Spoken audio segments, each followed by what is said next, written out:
ओम नमो भगवते वासुदेवाय। 9वां अध्याय। श्री भगवान बोले, तुझ दोष दृष्टि रहित भक्त के लिए इस परम गोपनीय विज्ञान सहित ज्ञान को पुनः भली भांति कहूंगा, जिसको जानकर तू दुख रूप संसार से मुक्त हो जाएगा। यह विज्ञान सहित ज्ञान सब विद्याओं का राजा, सब गोपनीयों का राजा, अति पवित्र, अति उत्तम, प्रत्यक्ष फल वाला, धर्म युक्त साधन करने में बड़ा सुगम और अविनाशी है। हे परम तप, इस उपयुक्त धर्म में श्रद्धा रहित पुरुष मुझको न प्राप्त होकर मृत्यु रूप संसार चक्र से भ्रमण करते रहते हैं। मुझ निराकार परमात्मा से यह सब जगत जल से बर्फ से सदृश परिपूर्ण है और सब भूत मेरे अंतर्गत संकल्प के आधार स्थित हैं, किंतु वास्तव में उनमें स्थित नहीं हूँ। वे सब भूत मुझ में स्थित नहीं है, किंतु मेरी ईश्वरीय योग शक्ति को देख कि भूतों का धारण पोषण करने वाला और भूतों को उत्पन्न करने वाला भी मेरा आत्मा वास्तव में भूतों में स्थित नहीं है।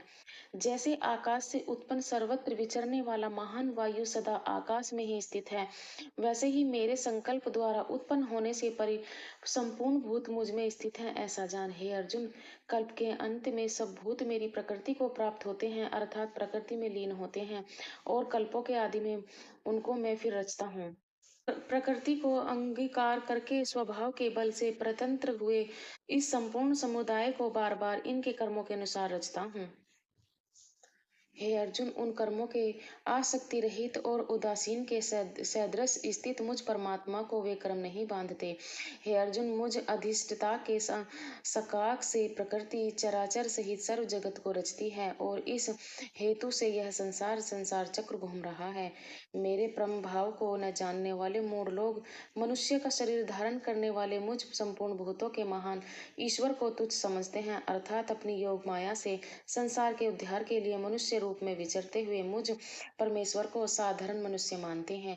वे व्यर्थ आशा, व्यर्थ कर्म और व्यर्थ ज्ञान वाले विक्षिप्त अज्ञानीजन राक्षसी, आसुरी और मोहिनी प्रकृति को ही धारण किए रहते हैं।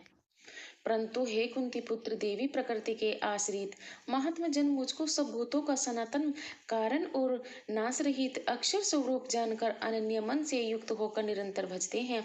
वे दृढ़ निश्चय वाले भक्त जन निरंतर मेरे नाम और गुणों का कीर्तन करते हुए तथा मेरी प्रकृति के लिए ही सब यत्न करते हुए और मुझको बार बार प्रणाम करते हुए सदा मेरे ध्यान में युक्त होकर अनन्य प्रेम से मेरी उपासना करते हैं। दूसरे ज्ञानी योगी मुझ निर्गुण निराकार ब्रह्मा का ज्ञान यज्ञ के द्वारा अभिन्न भाव से पूजन करते हुए भी मेरी उपासना करते हैं, और दूसरे मनुष्य बहुत प्रकार से स्थित मुझ विराट स्वरूप परमेश्वर की पृथक भाव से उपासना करते हैं। किंतु मैं हूँ यज्ञ में हूँ, स्वधा में हूँ, औषधि में हूँ, मंत्र में हूँ, घृत में हूँ, अग्नि में हूँ और हवन रूप क्रिया भी मैं ही हूँ। इस संपूर्ण जगत का धाता अर्थात धारण करने वाला एवं कर्मों के फल को देने वाला पिता माता पिता महा जानने योग्य पवित्र ओंकार तथा ऋग्वेद, सामवेद और यजुर्वेद भी मैं ही हूँ। प्राप्त होने योग्य परम धाम भरण पोषण करने वाला सबका स्वामी, सुबह सुबह का देखने वाला, सबका वासन स्थान शरण लेने योग्य, प्रत्युपकार व चाह कर हित करने वाला, सबकी उत्पत्ति प्रलय हेतु स्थिति का आधार निधान और अविनाशी कारण भी मैं ही हूँ। मैं ही सूर्य रूप से तपता हूँ, वर्ष का आकर्षण करता हूँ और उसे बरसाता हूँ। हे अर्जुन, मैं ही अमृत और मृत्यु हूँ और सत असत भी मैं ही हूँ। तीनों वेदों में विधान किए हुए सकाम कर्मों को करने वाले, सोमरस को पीने वाले पाप रहित पुरुष मुझको यज्ञों के द्वारा पूजकर स्वर्ग की प्राप्ति चाहते हैं, परंतु अपने पुण्य के फलस्वरूप सर्व लोगों को प्राप्त होकर स्वर्ग में दिव्य देवताओं के भोगों को भोगते हैं। वे उस विशाल स्वर्ग लोक को भोग कर पुण्य क्षीण होने पर मृत्यु लोक को प्राप्त होते हैं। इस प्रकार स्वर्ग के साधन रूप तीनों वेदों में कहे हुए सकाम कर्म का आश्रय लेने वाले और भोगों की कामनाओं वाले पुरुष बार बार अवगमन को प्राप्त होते हैं, अर्थात पुण्य के प्रभाव से स्वर्ग में जाते हैं और पुण्य क्षीण होने पर मृत्यु लोक में आते हैं।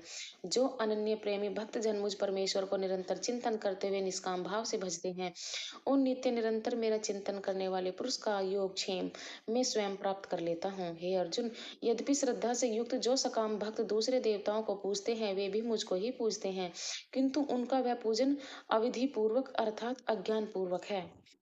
क्योंकि संपूर्ण यज्ञों का भोक्ता और स्वामी भी मैं ही हूँ, परंतु वे मुझ परमेश्वर को तत्व से नहीं जानते। इसी से गिरते हैं, अर्थात पूर्ण जन्म को प्राप्त होते हैं। देवताओं का पूजने वाले देवताओं को प्राप्त होते हैं और पितरों को पूजने वाले पितरों को प्राप्त होते हैं। भूतों को पूजने वाले भूतों को प्राप्त होते हैं और मेरा पूजन करने वाले भक्त मुझको ही प्राप्त होते हैं। इसलिए मेरे भक्तों का पूर्ण जन्म नहीं होता। जो कोई भक्त मेरे लिए प्रेम से पत्र पुष्प फल जल आदि अर्पण करता है और शुद्ध बुद्धि निष्काम प्रेमी भक्त का प्रेम पूर्वक अर्पण किया हुआ वह पुत्र पुष्पादि में सुगन रूप से प्रकट होकर प्रीति सहित खाता हूँ। हे अर्जुन, तू जो कर्म करता है, जो खाता है, जो हवन करता है, जो दान देता है और जो तप करता है, वह सब मेरे अर्पण कर। इस प्रकार जिसमें समस्त कर्म मुझ भगवान के अर्पण होते हैं, ऐसे संन्यास योग से युक्त चित्त वाला तू शुभ फल रूप कर्म बंध से मुक्त हो जाएगा और उनमें मुक्त होकर मुझको ही प्राप्त होगा। मैं सब भूतों में समभाव से व्यापक हूँ, न कोई मेरा अप्रिय है और न प्रिय है, परंतु जो भक्त मुझको प्रेम से भजते हैं वे मुझ में और मैं उनमें प्रत्यक्ष प्रकट हूँ। यदि कोई अतिशय दुराचारी भी अनन्य भाव से मेरा भक्त होकर मुझको भजता है तो वह साधु ही मानने योग्य है, क्योंकि वह यथार्थ निश्चय वाला है, अर्थात उसने भली भांति निश्चय कर लिया है कि वह परमेश्वर के भजन के समान अन्य कुछ भी नहीं है। वह शीघ्र ही धर्मात्मा हो जाता है और सदा रहने वाली परम शांति को प्राप्त होता है। हे अर्जुन, तू निश्चय पूर्वक सत्य जान कि मेरा भक्त नष्ट नहीं होता। हे अर्जुन, स्त्री वेश्य शूद्र तथा पाप योनि चंडाल आदि जो कोई भी हो वो मेरी ही शरण होकर परम गति को प्राप्त होते हैं। फिर उसमें तो क्या कहना ही क्या है। जो पुण्यशील ब्राह्मण तथा राजर्षि भक्तजन मेरी शरण होकर परम गति को प्राप्त होते हैं, इसलिए तू सुख रहित और क्षण भर इस मनुष्य शरीर को प्राप्त होकर निरंतर मेरा ही भजन कर। मुझ में मन वाला ही मेरा भक्त बन मेरा पूजन करने वाला हो, मुझको प्रणाम कर। इस प्रकार आत्मा को मुझ में नियुक्त करके मेरे परायण होकर तू मुझको ही प्राप्त होगा। ओम नमो भगवते वासुदेवाय। नवा अध्याय संपूर्ण हुआ।